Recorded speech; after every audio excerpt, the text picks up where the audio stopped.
I'm live. Welcome to Act One, a Canadian take on news events. I am your host, Gordy Canuck. Station again is called Act One. That stands for a Canadian take on news events. I see I have Danny and Nancy. Nancy goes by the sobriquet Eat Me, are already on the live stream. They are both moderators just to keep things clean, to keep trolls away. You know the drill. If you enjoy tonight's content or any of my other content, you're always welcome to like, to subscribe, and all that other fun stuff that YouTubers that we're supposed to say. I have my coffee. I'm sure Danny has his. And I must admit to being a little stuffed up in the head. I haven't been doing any lives. This will be my first live in 10 days, and I haven't put up any content up for a week. And a big part of the reason for that is the darn Blue Jays, who just won game 6 at Rogers Center, formerly known as the Sky Dome, and I still like to call it the Sky Dome. They won 6-2, forcing a game 7 tomorrow night. We will see what happens. I am a recovering baseball fan. I started following the Blue Jays all the way back in the early 1980s when I was in high school, and uh, played the game, loved the game of baseball, America's pastime. And the dream is Canada's already the 51st state. Prove me wrong. You're welcome to fill the live chat and tell me I'm wrong. I need to put a fine point on things. Obviously, I don't mean politically. Politically speaking, Canada is still an autonomous country to the US, but for all intents and purposes, in my mind, the way that Canadians regard our neighbors to the south, we already think of ourselves as the 51st state. Witness me here watching America's Pastime. There used to be a commercial for General Motors, and it was a musical commercial, and it said baseball, hot dogs, apple pie, and Chevrolet. The baseball, hot dogs, and apple pie. You don't get any more American than baseball, hot dogs, and apple pie. And, here I am watching the Blue Jays in the American League Championship Series, not the Canadian League Championship Series, the ALCS. And if we win tomorrow, we will be going to the World Series. And small confession, while I do want the Blue Jays to win, there is a part of me that almost wishes, oh, just get the season over with. If they lose, then I can stop worrying about it. But it's, try to look away from my perspective. I just can't look away. I see that there are others beyond just Danny and Nancy, aka Eat Me, who are here. I'll switch over from top chat to live chat so that I don't miss any messages being put up on the board. Uh, Fill it up. And if you're new to the stream, let me know where you're chiming in from. We have people coming in from all over, from Florida, from Texas, from Wyoming, from British Columbia, Saskatchewan, East Coast, West Coast, and all points in between, and even overseas. So you're welcome to join in. But there were so many things I've been thinking about doing putting some content out or doing a live stream on. I did put some content out about a week ago. I did a video that I uploaded saying that the war between Israel and Hamas, that it was not going to be ending, and it sure looked that was an easy prediction to make. Very easy prediction. Um, that war has been going on nonstop since Israel's been at war ever since the modern nation state of Israel came into being after the first Arab-Israeli war back in 1948, 1949. And there was conflict even before that when the British announced that they were going to be handing over the territory and trying to divide it up between a Jewish state and a Palestinian or an Arab state. It's crazy. Uh, And Danny is saying, with respect to the idea of, we're playing in the American League Championship Series. Well, we have to be in the American League because we cannot have a Canadian League. There's only one team in all of Major League Baseball from Canada. Used to be two, but the Montreal Expos, after what year was it? 98, 99?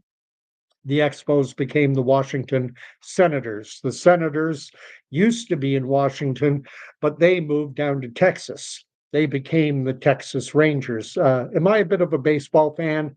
Maybe just a bit. Uh, Although I'm not, I don't go full nerd on it, but I know more, probably, well, more than the layman, more than the casual observer, but I'm mostly a Blue Jay fan. Not so much a baseball fan per se, but more of a Blue Jays centered fan. If the Jays aren't involved, I tend not to pay attention. Uh, so how is Canada already the 51st state? I'll put forth my argument. Uh, Firstly, we watch obviously we watch American sports. We watch the Super Bowl is a far bigger event in Canada than our own Grey Cup, involving the Canadian Football League. Canadian Football League, we have how many teams? 10, 8? I don't even know. I hardly follow the CFL at all anymore. We've got you got the BC Lions, you got Edmonton Elks, formerly the Edmonton Eskimos, Calgary Stampeders, Saskatchewan Roughriders, Winnipeg Blue Bombers. Those are the 5 teams in the West. In the East, we have the Hamilton, Toronto, Ottawa, Montreal. I only think there are 4 teams in the West, so it's a 9-team league. And anyway, but the Super Bowl is a much bigger event for Canadians than our own Grey Cup for the Canadian Football League Championship. Uh, and what's Danny writing? He's writing that they killed the Expos in '94 when we would have won the series. That can't happen. Has to be the Yankees. Yeah, the Expos back in after the Jays had won in '92 and '93. The following season, the Expos had an amazing chance. They had an amazing team. Larry Walker, Randy Johnson was on that team. Maybe Pedro Martinez. They had an amazing team. I forget everyone who was on it, and they were picked by many to be a World Series contending championship team. And that season was canceled either to a lockout or a strike, I forget which. But the upshoot of it all is when it all settled out, the Expos were basically dead in the water and they ended up going to Washington. And Danny is saying that Larry Walker, who's a Maple Ridge, BC native and Hall of Famer, he played primarily for the Expos and then later in Colorado, played for the Colorado Rockies. But so we watch American sports, we watch American television, and we are more engaged with American politics than we are with Canadian politics. And evidence of that is the fact that they just had all over the US these so called No Kings protest. The idea being that Donald Trump is acting as a monarch rather than as uh, uh, a president. The US has 3 branches of the executive. The executive branch, well, actually, I'm mixing things up. There are 3 branches to the federal government in the United States. There's the legislative branch, the judicial branch, and the executive branch.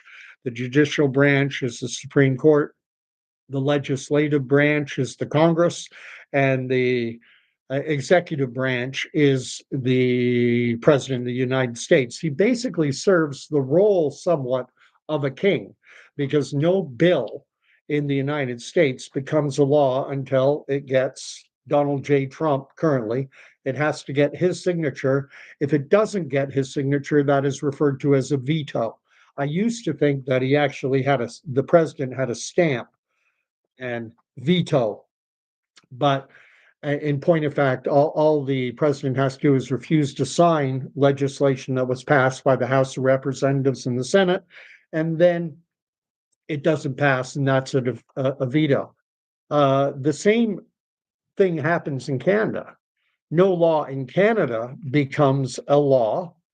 So a piece of legislation that passes through our parliament, through the House of Commons and our Senate, doesn't become a law until it receives something referred to as royal assent. The king has to sign any piece of legislation for it to be codified as law in Canada. However, it would be a little much for us to send legislation over to England, to Buckingham Palace to have King Charles put pen to paper. So rather than Charles signing, his representative in Canada signs, Mary Simon, who is the Governor General, and she signs on the King's behalf. But we know, Canadians know, are more fixated on the American political process than we are on our own Canadian political situation. And witness to that fact is that there were protests in Vancouver, in Montreal, in Toronto, and probably other places as well, protesting the president of a foreign country. Canada joined in with the No Kings protests. That's ridiculous. Where are the protests against, I can't even Xi Jinping, or however you pronounce the premier, the head of the Communist Party of China? No protests against him, no protests against Kim Jong il in North Korea, no protests against Emmanuel Macron or Keir Starmer, but will protest a foreign president as if he is our own, because we are de facto, in so many ways, the 51st state. Our economy is heavily reliant on the United States. They're our biggest export market.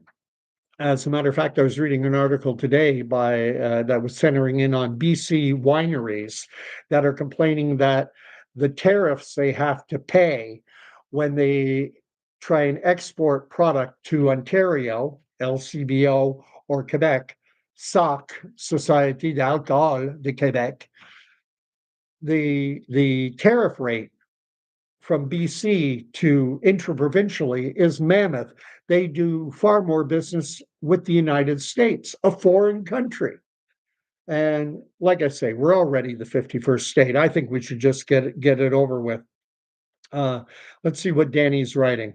That Larry Walker was his favorite, and I'm 33. I guess that was his uniform number. I don't know that, or I didn't.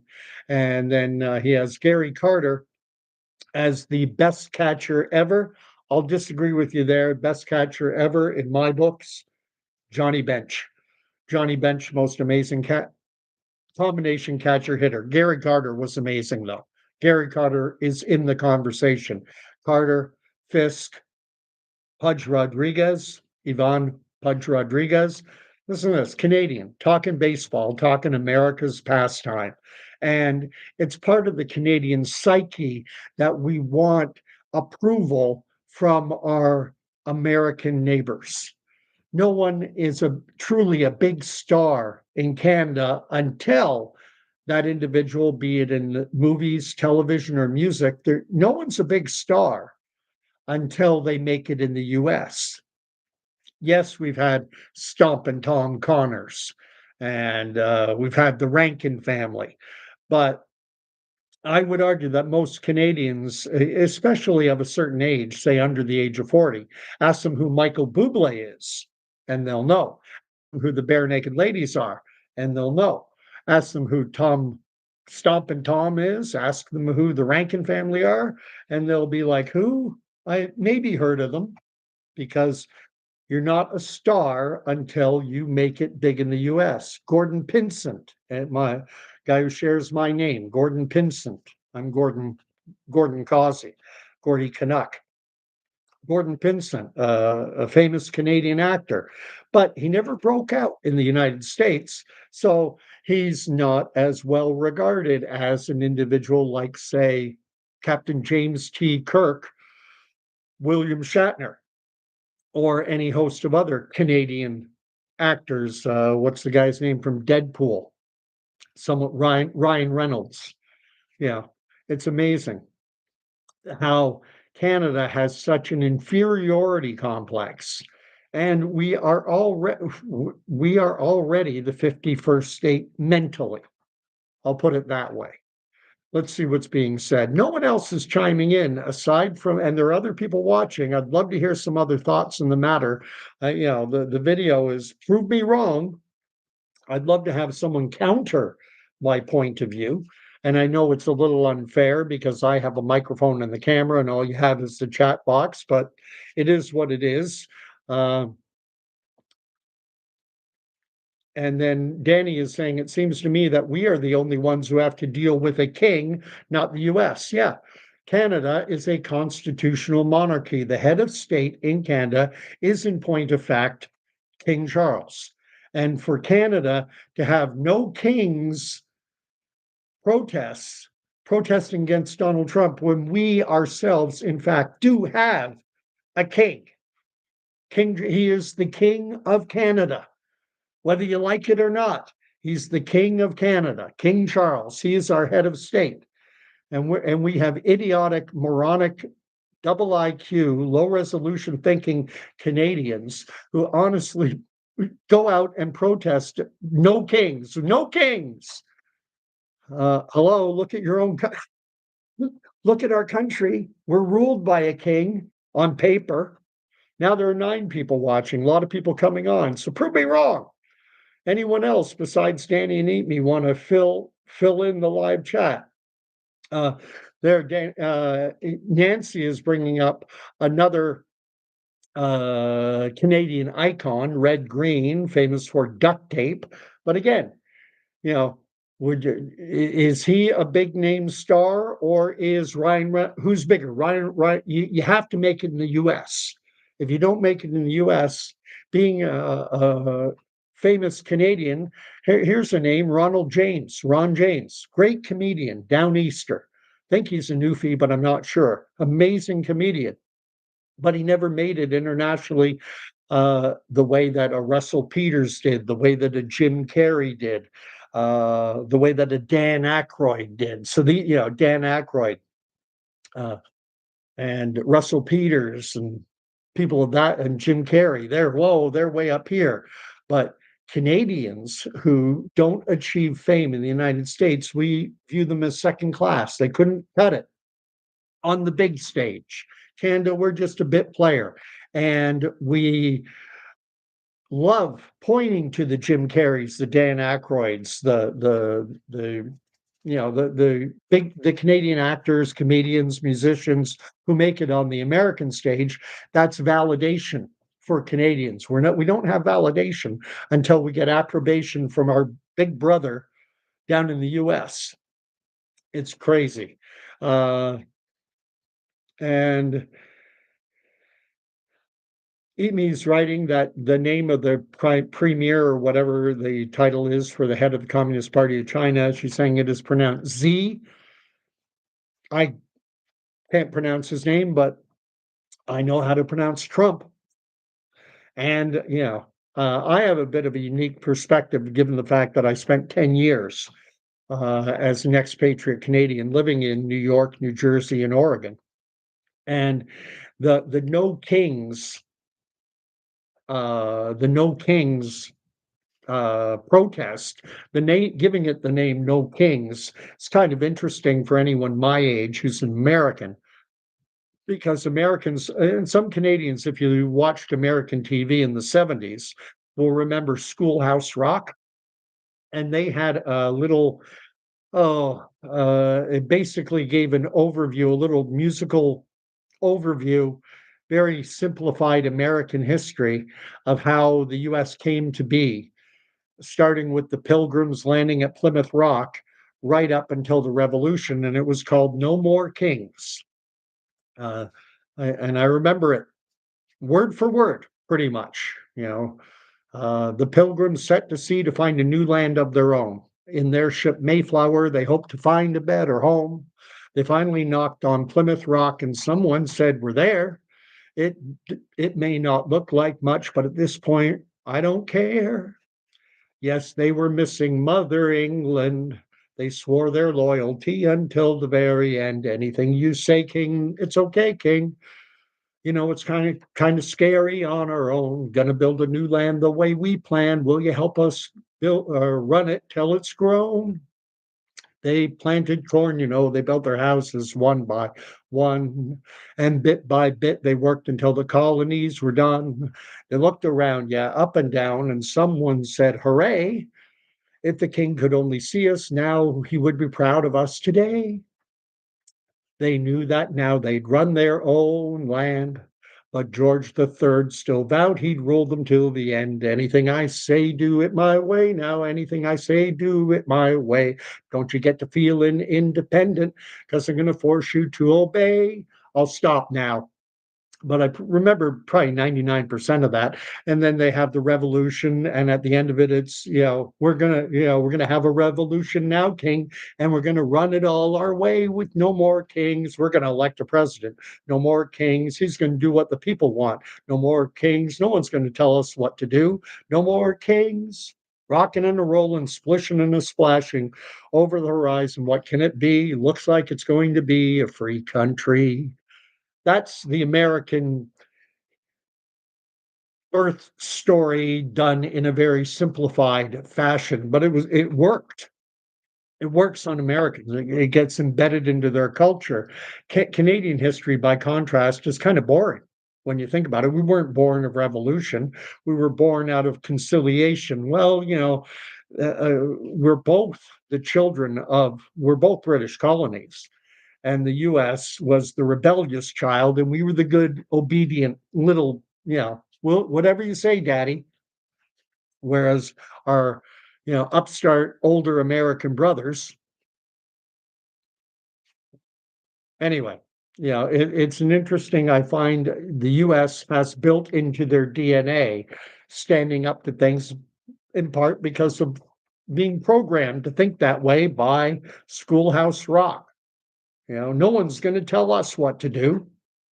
Anyway, what's being written on the live stream? Danny, you getting back to talking about major league catchers and the great ones. He mentions Mike Piazza. He should not have been a catcher. He should have been in the American League as a DH. He was not a good defensive catcher. That's why Johnny Bench for me is the standard. He was amazing defensively and offensively. Oh, Danny's bringing up the tragically hip. These are the famous Canadians. And they sought, they tried to make it in the US. Dan Aykroyd got them a gig on Saturday Night Live, but they more or less came off as a REM. They came across as a bit of an REM knockoff. And they never made it. They tried to make it in the US, but they never did. And so they remained a famous Canadian band, but strictly Canadian. And you notice this that in the United States too, there are within differing regions, there will be popular artists, particularly in music, who are famous in Louisiana, famous in Texas, famous in Arkansas, but their fame never goes national. And that was, in Canada is a bit of a backwater. We're kind of like, Louisiana. We're kind of like Arkansas. We're kind of like, rural Texas. And we don't think we've made it until we're on the world stage. And that's why we get so much behind our Toronto Blue Jays, even though I don't think there's a single Canadian on the team right now. There have been some amazing Canadian baseball players, Larry Walker, Hall of Famer, Ferguson Jenkins, Hall of Famer, uh, Terry Poole, back in the 70s when my youth, he was kind of the from Melville, Saskatchewan, kind of the poster child for Canadian baseball players, Butler brothers, Brett Laurie, who played third base for a short time for the Jays. There and this kid Naylor with first baseman for the Mariners is from Mississauga. Anyway, uh, Danny's also bringing up Corey Hart, Mike Myers. Saturday Night Live seems to be, Dan Aykroyd, Mike Myers have had its share of Canadians. And he's bringing up the fact that Mike Myers, did his elbows up. What happens to Canadians? They get famous and then they move to the United States and they basically become Americans, like Mike Myers. But he comes back to help out his globalist buddy Mark Carney with the elbows up, bogus garbage ads. And then Mark Carney, what does he do?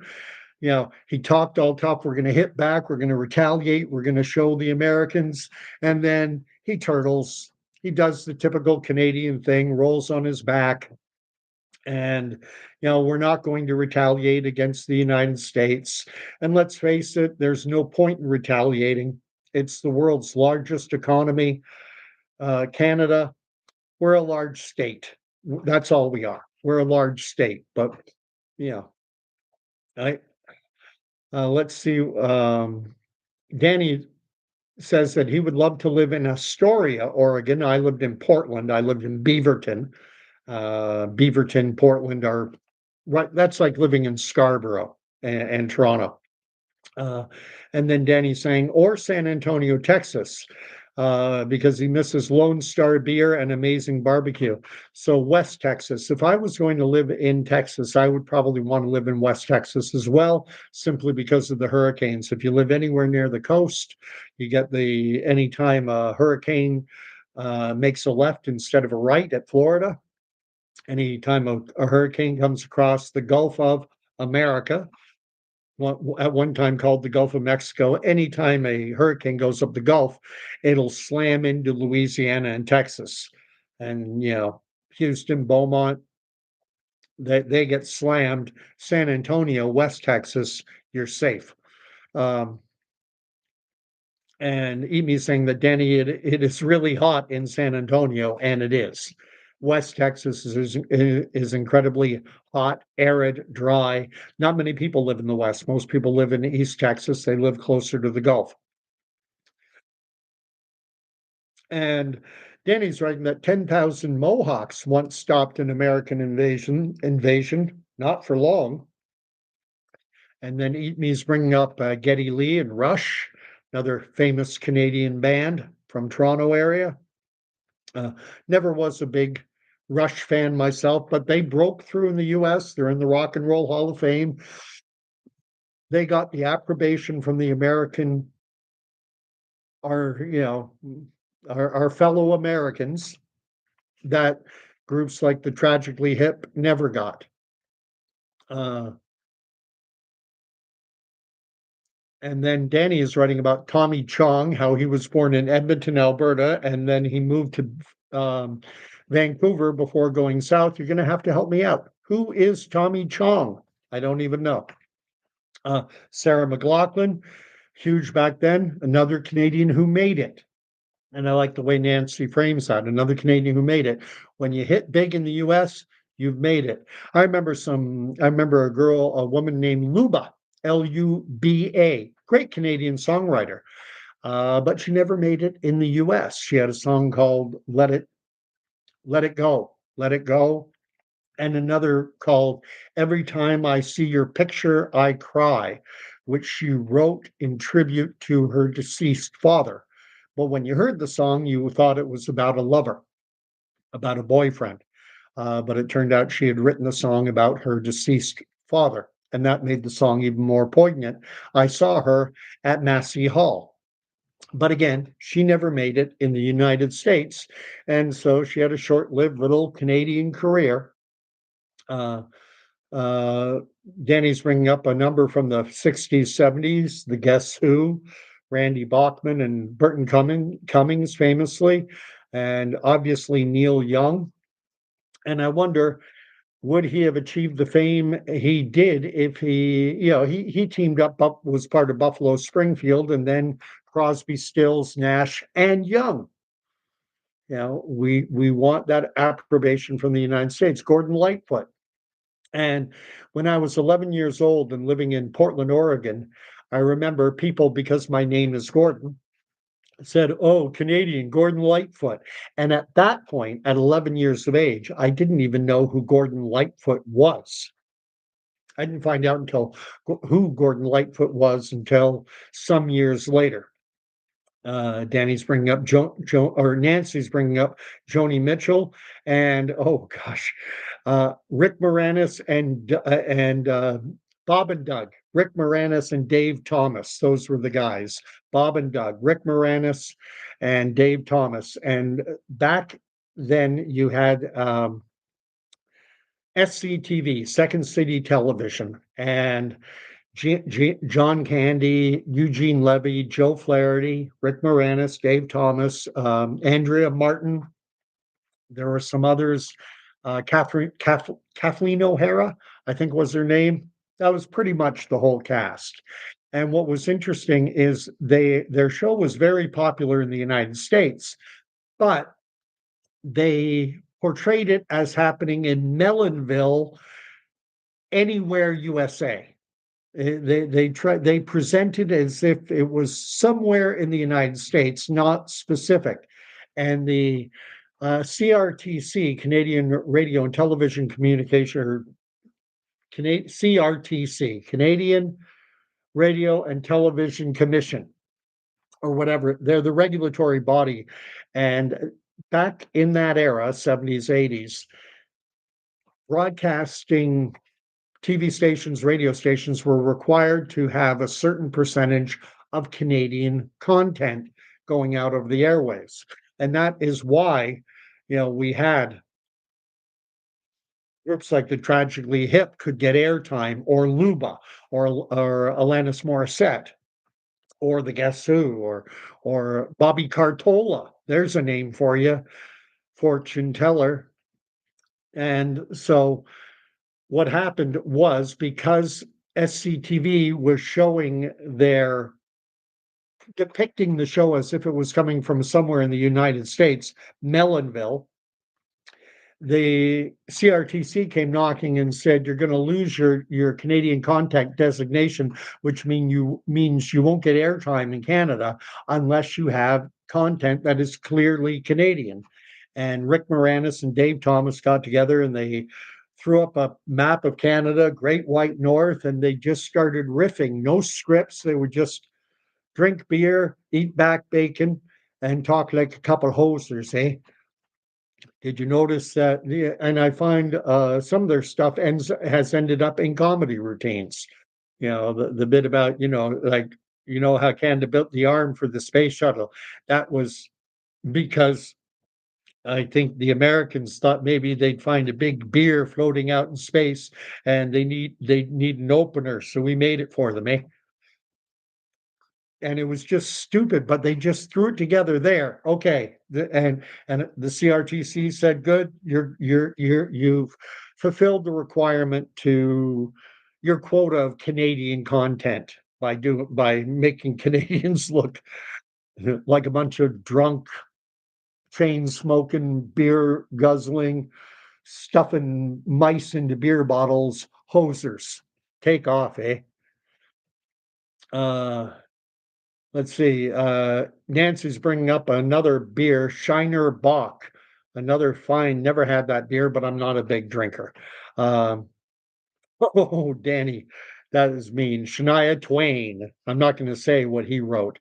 Uh, Justin Bieber. Oh my gosh, yeah. Rap artist, Maestro Fresh West, and Snow, and Informer, and Swollen Members. I don't know Swollen Members, and I don't think I want to. Back in the 80s, there was Platinum Blonde. There were the Spoons, another group that I enjoyed that never, Luba, the Spoons. These are groups that never broke through in the United States. They remained Canadian. And Danny's bringing up Cheech and Chong. If I'm not mistaken, only one of those two is a Canadian. One, and I don't know Cheech from Chong. I know the duo. I don't know which is which, but only one of the two is Canadian. And Danny's bringing up another singer, Jan Arden. And Danny's writing that he's heard rumors about Pierre being PM before we know it. I saw that as well. Maybe you're the one who sent me the video on it, or maybe I came across it on my own, I don't know. But, there's a YouTube channel, Canadian YouTube channel where, according to informed sources, that sometime in November, uh, that we're looking at of the very real potential of an election being called, of Mark Carney going to the Governor General, asking to have the legislature, the House of Commons dissolved for the purposes of having a general election. That is a possibility right now as things currently stand because it's a minority parliament. If all of the Conservatives, Bloc, and NDP, if they all got together and voted down an important piece of legislation, then, pardon me, welcome the joys of live and unscripted. If they did that, that would be a vote of no confidence, which would trigger an election. And so to preclude that from happening, and given that the Liberals are said to be riding high in the polls right now, there is speculation that Mark Carney, on his own, could ask to have Parliament dissolved for the purposes of having a snap, quick election. And he would do that in hopes of garnering a majority mandate. And in the case of a majority mandate, then all you have to do is whip the vote, and you don't have to worry about getting some support from the NDP or the Bloc Québécois. I personally tend to think I don't see it happening, but stranger things have happened. Um, and Nancy's talking about the fact that Bob and Doug, they used to call each other hoser. Take off, you hoser. You and to get hosed. A lot of catchphrases came out of that show, The Great White North on SCTV. As a matter of fact, and I had the album, Bob and Doug came out with a Christmas album sometime around 1980, right around there. And Geddy Lee sang the song Take Off to the Great White North. Take off, eh? Take off, you hoser. And if you ever, you can find, I'm sure you can find it here on YouTube. Just right, take off to the Great White North, and you'll hear Geddy Lee in great voice. The guy has an iconic voice, Geddy Lee, and his name is actually Gary. He was born Gary, not Getty, but apparently his mother was Eastern European, and when she said Gary, it sounded like Getty, and all his friends just started calling him Getty. And that became his name. And incidentally, Geddy Lee is a massive baseball fan. America's pastime. That's why I say Canada. I don't think Trump was wrong in saying, back when the border was drawn, that western portion of the border, which is just a straight line, that's very rare in politics to have a straight line border. Normally, there's lakes or rivers or topographical features that determine how a border moves. But at the time they drew the border, that a lot of that area was unexplored. So the 49th parallel will just bang, straight line.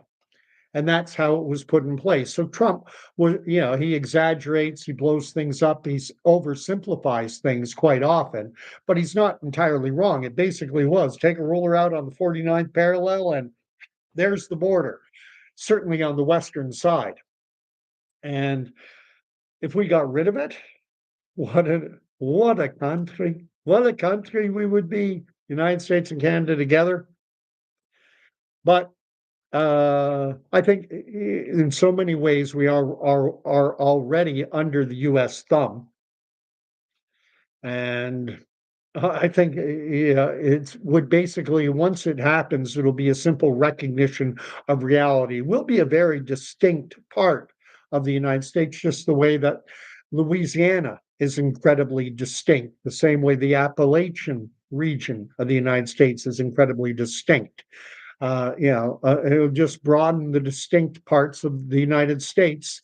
Quebec, that'll be an interesting one. Comment sont-ils les Québécois?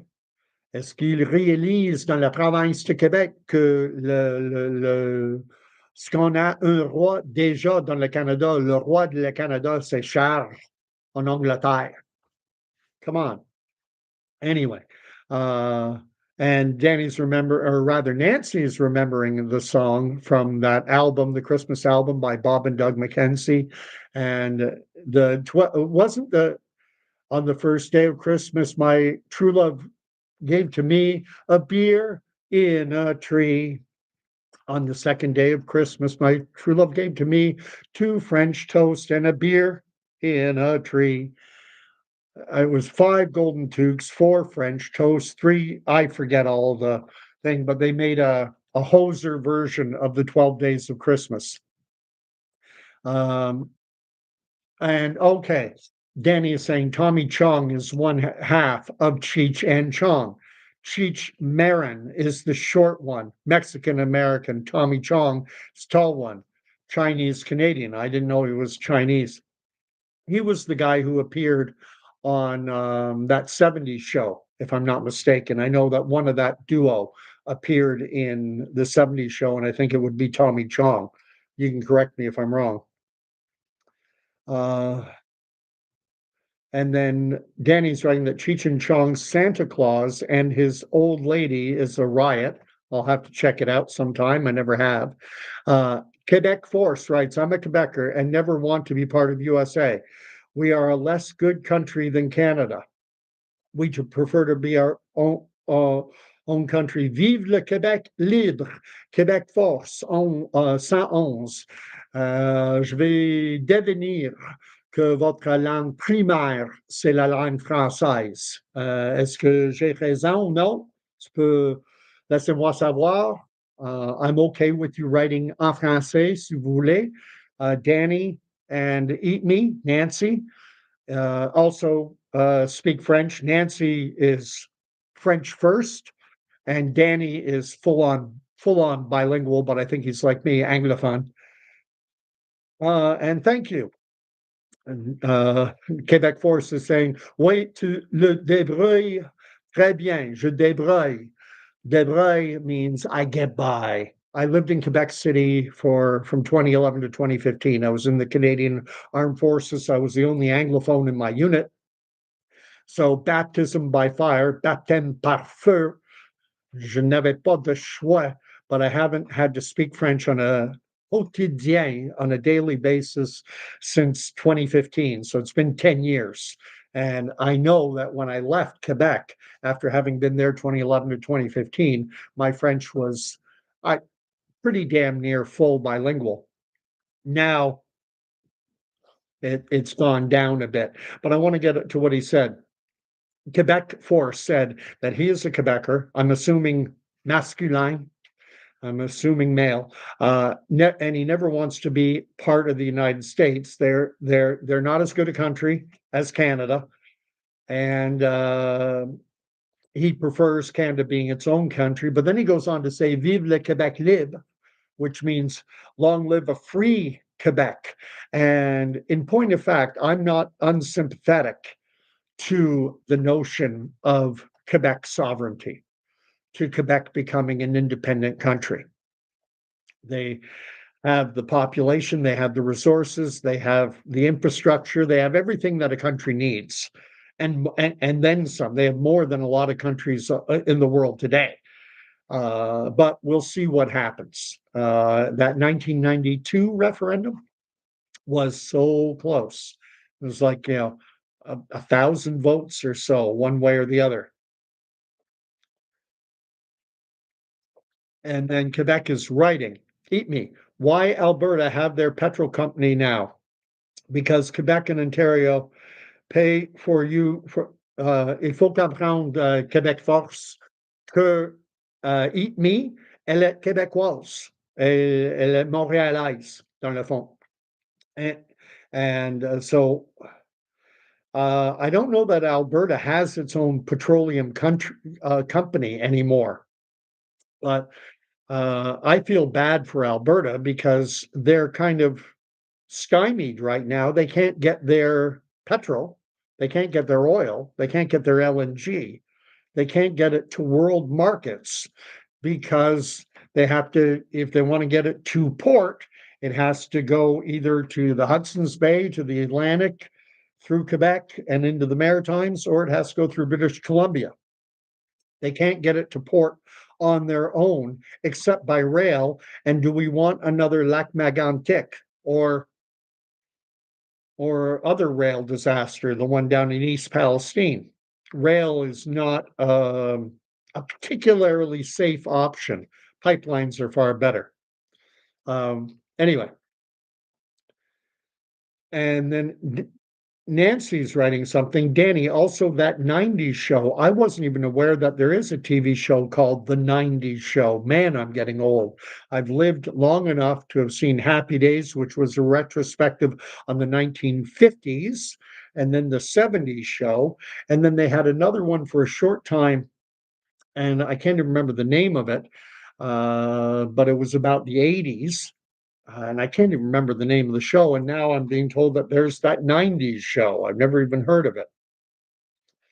And what's Quebec Force writing? Okay, mais, okay, but beaucoup du monde pense que l'Alberta paie pour le Québec avec la précaution, mais en vrai, l'Alberta nous doivent de l'argent bien plus que ils nous en donnent avec la précation. I'm going to assume that précation is equalization, and this gets muddy. This gets muddy because there's three kinds of lies. There's lies, damn lies, and then accounting, la comptabilité. You can lot numbers can be played around with so much to give a particular point of view, a particular narrative. But my bottom line opinion on the matter of equalization, and I don't know if that's the same as péréquation, the word that Quebec Force is using. My vocabulary is not massive in French. Uh, is that Alberta does lose out, that they don't get they've got trillions of dollars sitting in the ground right now in resources that they can't get to tidewater. And again, that's BC Pacific, Hudson's Bay, or the East Coast. They're landlocked. It's a landlocked province. Uh, Danny is of the opinion that without Alberta, we'd have a hard time. Uh, I genuinely think that if Quebec was to separate, it's the end of Canada. If Alberta, Saskatchewan, any of the above, if they separate, it's the end of Canada. We'll end up getting swallowed by the United States. It'll simply be a matter of survival. That's my opinion. And Quebec thinks that something would be a good investment for Canada. Uh, okay, and Quebec Force has told me I did guess right. Equalization in French is péréquation or péréquation. Not sure how to pronounce it. I've never heard it. Uh, Danny's saying that Alberta doesn't know Quebec anything. I'll clean it up a little. Anyway, I'm gonna leave things for now. There's so much happening in the world. I just found it funny, ironic, and mind-blowingly stupid for Canadians to be holding no kings protests when we're a country that is a constitutional monarchy and the head of our government is the King of England. C'est ridicule de manifester contre l'idée d'un roi dans un pays comme le Canada où on a déjà un roi, Charles. I just said the same thing I said in French. Uh, I'm trying to read. He's asking everyone to give me a thumbs up. I only have the one so far. If you don't mind, if you're watching and have enjoyed this, even if you didn't, throw one up there anyway. Anyway, what's Quebec Forest writing? I've really got to work on my French. I haven't been using it much at all. C'est que je suis Québécois. It's that I'm a Quebecer. Et je suis tellement habitué au Québec bashing. I've gotten so used to Quebec bashing que nous, souvent, les Québécois, on est sur la défense. He's so used to Quebec bashing that is on the defensive almost automatically. Uh, Saying the rest of Canada, you're jealous of us. Ha ha ha. All our maple syrup, le sirop d'érable. Incidentally, Quebec me manque. I love Quebec. I'm glad I wasn't there during COVID. It was fun enough being an unjabbed, unvaccinated individual in Ontario. Quebec, with your couvre-feu curfews where you couldn't go out after 8, 9 o'clock at night, whatever it was, until 5 or 6 in the morning. I forget. I have friends in Montreal and Quebec City. Insanity.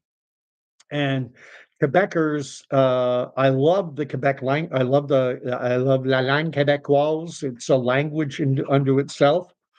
Fait que, mettons, all the little expressions. One of my favorite is in French. I'll throw this in just for fun. In English, when you say, I want to eat everything, and I mean everything, that's the way we say it. When we want to accentuate that everything means everything, we just lengthen it out. And I did everything. I mean everything. Well, in French, rather than that, they say tout. J'ai fait tout. Tout, tout, tout, tout, tout, tout, tout. And it's 7. Tout, tout, tout, tout, tout, tout, tout. It's 7 toots. So if you ever want to say in French, j'ai fait tout, I did everything, but you want to emphasize it, j'ai fait tout, tout, tout, tout, tout, tout, tout. And I find it interesting that they use 7, being a professing Christian. 7 is the number of completion. So if you're going to complete everything, you got to have 7 toots. Anyway, just a interesting. And you're giving me péréquation with the accent aigus on it, so that helps me pronounce it. Péréquation est un programme fédéral qui vise à rendre les provinces et territoires plus égaux en matière de services publics et de capacité fiscale. The idea behind equalization payments in Canada is to kind of put everyone on an even playing field. And Quebec is saying that I'm right about Canada being a constitutional monarchy, having a king, but he's saying that the king and queen will never return to Quebec because they know they are not welcome. They were just in Ottawa, and did they make it over to Gatineau? Gatineau is Quebec. Anyway, Danny's writing the same thing in English that he did in French. And Nancy's bringing up the fact that Quebec is probably the world leader in maple syrup production, but Vermont and probably New Hampshire, Ontario, we produce some. And Quebec Force is delving into Quebec politics. Francois Legault, he's saying that he's playing the dictator, ever since the pandemic. And he's saying Legault sucks, and that the term they use in Quebec is Premier Ministre. In English, we refer to the head of the province as a premier. In Quebec, it's le Premier Ministre, le Premier Ministre de Québec. And then you have le Premier Ministre de Canada. They use the same term for their premier as they do for the prime minister, Premier Ministre. Anyway, and then Danny's bringing up the fact that he lived out in Alberta, and Albertans are far from being jealous of Quebec. And that is true. There's an animosity out west toward Quebec. There is enmity, to use a fancy word. Anyway, this is fun. Keep my French up.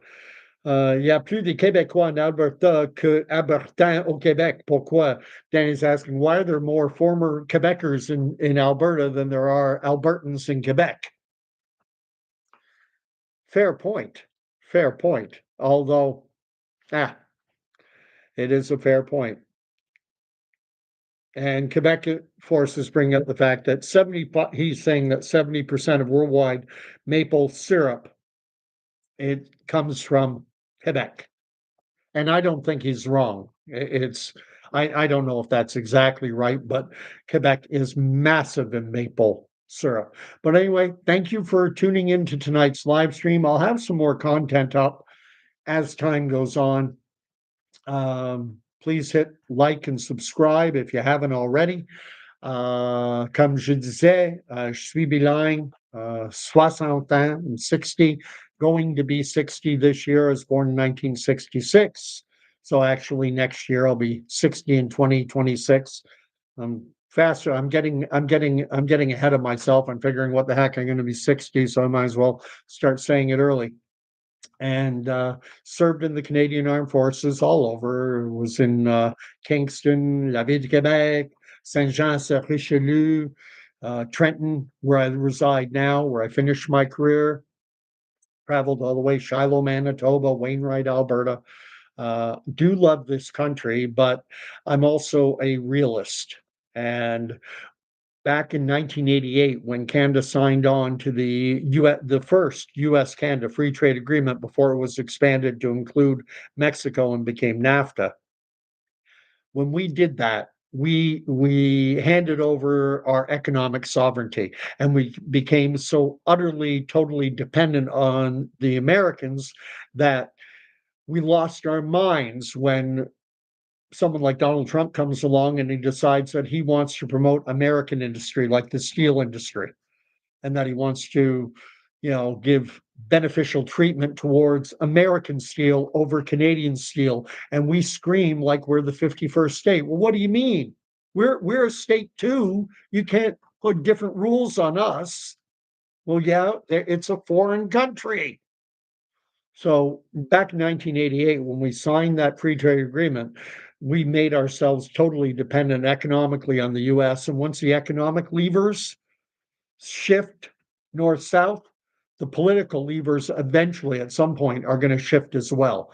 And we are going to become, I'm convinced the world is going to shrink into three basic spheres. You're going to have a North American sphere, you know, it's going to be like Orwell, like 1984, where the world was divided into three principal powers. There was Eurasia and East Asia and Oceania. Oceania was the Western world. Eurasia, that's Europe and on into a bit of Asia, and then East Asia, which would be like China and other areas. You'll have the Western world, the Arab world, maybe, and we're all going to be in one of three different spheres of influence. Anyway, thanks for watching. And I'm just catching up on what is being said. Danny's written down that Jesus is king, but he's using an iPhone. Normally he puts the crown, but he can't use emojis on his iPhone. But thank you for watching. And as I say, I'll have content going up. We could talk about the Israeli ceasefire. We could talk about all the bird flu cases that are cropping up, not just in BC with the ostriches. Now there are some Canada geese, 3 or 4 that have been tested for bird flu. They've also come across some swans that apparently are infected with bird flu. It seems to be getting a lot of play. Then there was this heist at the Louvre, which is the famous museum in Paris, France, that houses the Mona Lisa. And when I saw that, it had been broken into. Apparently, they smashed through a window or something, and then took off on motorbikes. And the first thing that came to mind was the Da Vinci Code. I both read the book and saw the movie. And that movie book starts out with Saunière, who is the curator of the Louvre Museum, being murdered, someone breaking in and murdering him. And that's the first thing that came to mind, seeing especially the outside of the Louvre where they have pyramid. These Masonic symbols are everywhere. And I think Dan Brown, who wrote the Da Vinci Code, Angels and Demons, Deception Point, Lost Symbol, and all these other books, that he's, when you talk about predictive programming, he also wrote Inferno, and he wrote a book called, and I'm trying to remember the name of it, about AI, long before AI became what it has become. And Dan Brown, to me, is very much dialed into networks that know what's coming. They're planning it. It's Masonic in nature, Freemasonry. And so it's not so much creative genius on his part as the fact that he's being given the script, and he is softening the ground by preparing us, the great unwashed, to, when this crazy crap starts hitting the fan, it normalizes it somewhat. JCB showed up, but didn't said something that was not appreciated. That's why Danny and Nancy are here, to keep things clean. Uh, anyway, I'm going to leave it there. Tomorrow, the Blue Jays are playing. I am going to watch. And then if they lose, the content will be a little more frequent. Otherwise, we're going to the World Series. It'll be blue on blue if we win. Dodger blue against Blue Jay blue. Anyway, and part of me kind of hopes they lose, just because it's baseball. Who really cares? But anyway, God bless. Thanks for watching. Quebec Force, thank you for showing up. And even JCB, I don't know what you said, but I missed it before it got deleted. But if you come on the live chat, I ask you to keep it clean, keep it respectful. You can disagree, just we don't have to be just disagreeable. I'll end my video the way I like to end them. May the Lord bless and keep you. May the Lord God Almighty, may he make his face to shine upon you. And may the Lord God, creator of all things, may he grant you peace. And I think we're in for interesting times. There's a lot going on in the world, and baseball is kind of a distraction right now. Even this whole No Kings protest crap is just a distraction from, there are bigger things afoot in this world. We'll talk to you later. Thanks again, and we'll see you soon. Night all.